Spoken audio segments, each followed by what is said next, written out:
ආයුබෝවන් රූරස YouTube channel එකට ඔයාලව ආදරෙන් පිළිගන්නවා.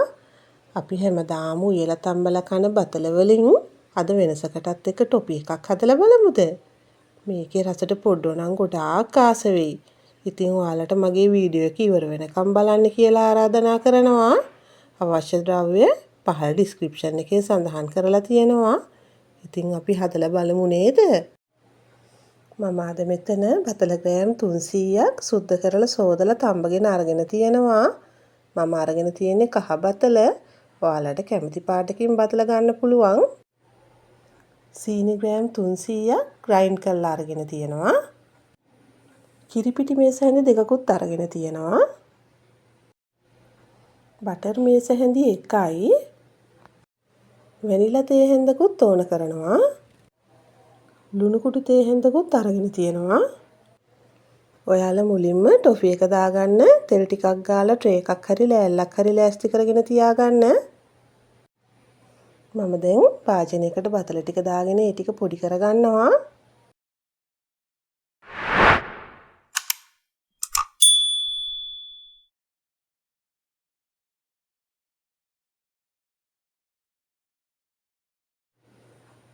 ඊළඟට ග්‍රයින්ඩ් කරගත්ත සීනි ටික දාගන්නවා. ලුණු ටිකක් දාගත්තා. දැන් අපි මේක හොඳට කලවම් කරගන්න ඕන.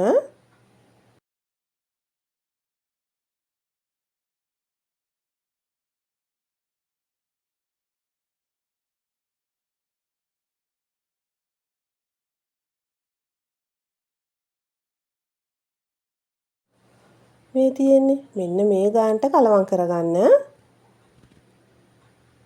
මම දැන් භාජනයක් ලිපේ තියලා ඒකට හදාගත්ත මිශ්‍රණය දාගන්නවා.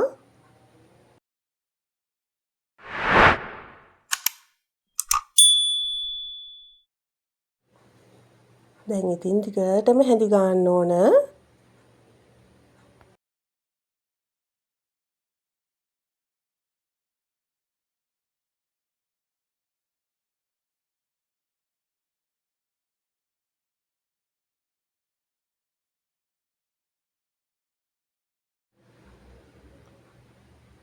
මේ ගානට එනකොට මම බටර් ටික දාගන්නවා. දැන් ආයෙත් හැදි ගන්න ඕන.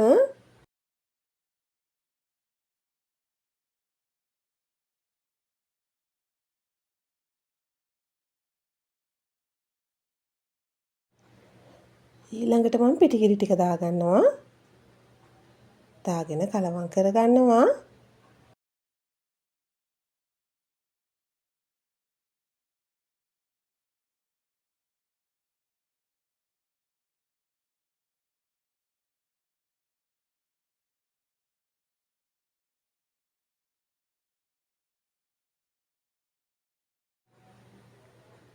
ඔන්න දැන් වෙනිලා ටිකක් දාගත්තා.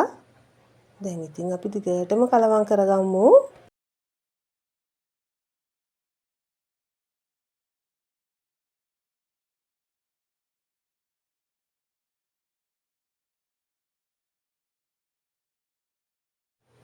මේ බලන්න.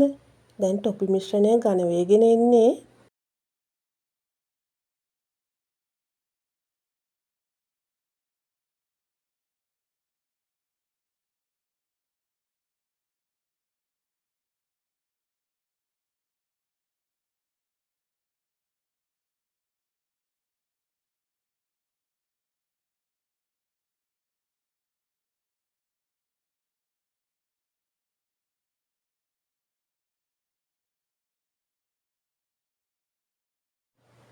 දැන් ටොපි මිශ්‍රණය එක ගුලියකට වගේ ඇවිල්ලා තියෙනවා.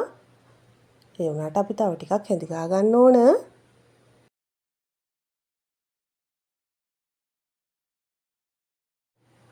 මේ බලන්න. මේ වෙලාවේ අතට හොඳට ඝනකමට ඔයාලට දැනෙයි.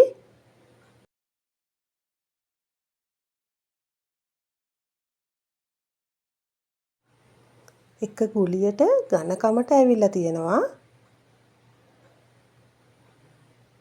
මෙන්න මේක තමයි පදම. දැන් මම ටොපි මිශ්‍රණය කලින් තෙල් ගාගත්ත ට්‍රේ එකකට දාගන්නවා. ඊළඟට මේක ගානට තුනී කරගන්න ඕන. ඔයාලා දැන් මේක භාගයට හයි වීගෙන එනකොට කෑලි ටික මාක් කරගන්න. හැබැයි කෑලි ටික වෙන් කරගන්න හොඳටම නිවෙන්න ඕන. ඔයාලට මං කියපු ප්‍රමාණයම ගත්තොත් කෑලි 11ක් 12ක් විතර කපා ගන්න පුළුවන්. මේ තියෙන්නේ මම හදාගත්ත බතල ටොපි. මේක බතල වලින් හැදුවද කියලා කියන්නවත් බෑ. හරිම රසයි. ඉතින් ඔයාලත් හදලා බලලා රස කොහොමද කියලා මට කමෙන්ට් එකකින් කියන්නකෝ. මගේ වීඩියෝ එක හොඳයි නම් ලයික් එකක් දාලා යාළුවන්ටත් බලන්න ෂෙයා කරන්න. ඔයා මගේ channel එකට අලුතින් එකතු වුණු කෙනෙක් නම් මාව subscribe කරන්නත් අමතක කරන්න එපා. මගේ වීඩියෝ එක බලපු ඔයාලට ගොඩාක් ස්තුතියි. තවත් මේ වගේ වීඩියෝ එකකින් අපි නැවත හමු වෙමු.